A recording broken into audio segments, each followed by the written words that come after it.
Hello dear student, welcome to my channel CS in IT engineering ज्ञान।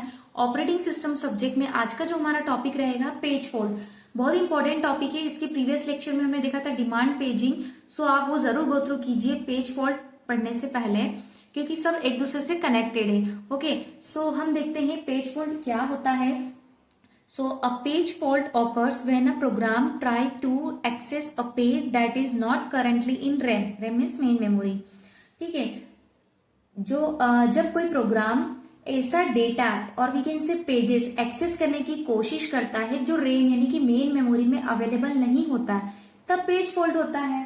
ठीक है, simple words में हम बोल सकते हैं कि जब भी रिक्वायर्ड पेज मेमोरी में नहीं होता, जिस भी पेज की हमें रिक्वायर्ड होती है और वो मेमोरी में नहीं होता है, तो सिस्टम प्रोग्राम को पॉश करता है सेकेंडरी मेमोरी से, वो पेजेस ढूंढता है, फिर उसे रेम में लोड करता है और फिर प्रोग्राम कंटिन्यू करता है। ठीक है, सो पेज फॉल्ट का मतलब क्या हुआ कि पेज रेम में नहीं होता है या नहीं मिलता है, ओएस ने उसे डिस्क से लाया है, रेम में रखा है और प्रोग्राम को दोबारा चालू किया है।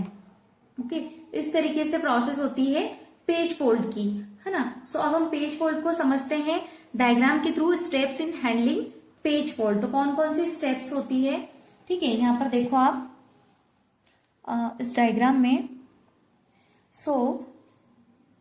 सबसे पहले आप देखो कि जब कोई प्रोग्राम ऐसी मेमोरी लोकेशन एक्सेस करता है जो रेम में अवेलेबल नहीं होती है, तब होता है पेज फॉल्ट। तो चलिए अब इस डायग्राम के 6 स्टेप्स को समझते हैं, तो आपको एक्चुअली में पता चलेगा कि कौन कौन सी स्टेप्स होती है पेज फॉल्ट को हैंडल करने के लिए। ठीक है, सो फर्स्ट है हमारी कौन सी, रेफरेंस।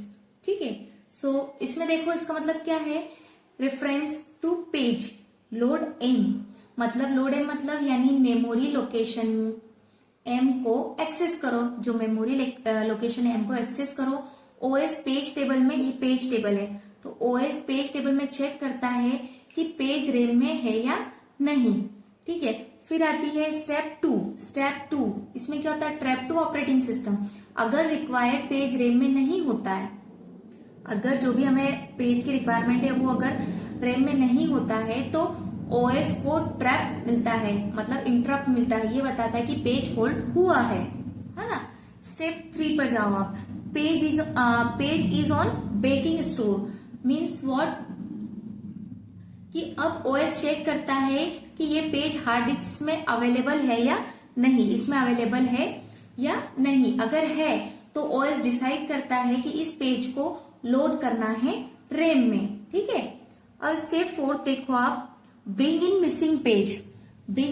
Missing page. इसका मतलब क्या हुआ, यहाँ पर जो 4th स्टेप है, ओएस डिस्क से पेज को उठाता है ना, डिस्क से पेज को उठाता मतलब बेकिंग स्टोर से डिस्क से पेज को उठाता है, उसे रेम में एक फ्री फ्रेम में लेकर स्टोर करता है।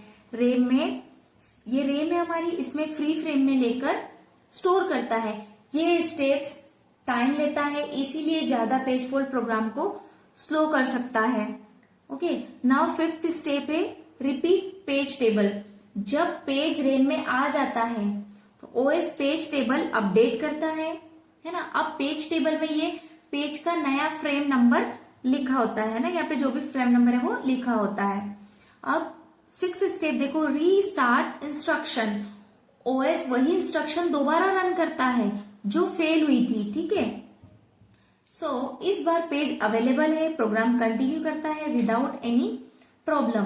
ठीक है, तो पेज फॉल्ट का मतलब क्या हुआ कि जब प्रोग्राम का जो पेज चाहिए वो रेम में नहीं है, ओएस उसे डिस्क से रेम में ले आता है, पेज टेबल अपडेट करता है और प्रोग्राम को दोबारा चालू करता है ना। ये होता है हमारा पेज फॉल्ट। इसका एक अगर मैं आपको रियल लाइफ एग्जांपल दूं, तो सोचो आप एक चैप्टर पढ़ रहे हो, लेकिन वो बुक आपकी टेबल पर नहीं है।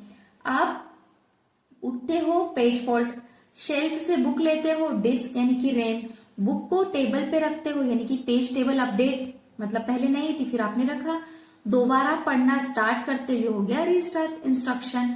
आई होप आपको ये टॉपिक समझ में आया होगा। अगर आपको वीडियो पसंद आया तो लाइक शेयर जरूर करें, और मेरे चैनल पर नए हैं तो प्लीज मेरे चैनल को सब्सक्राइब करना ना भूलें। Thank you.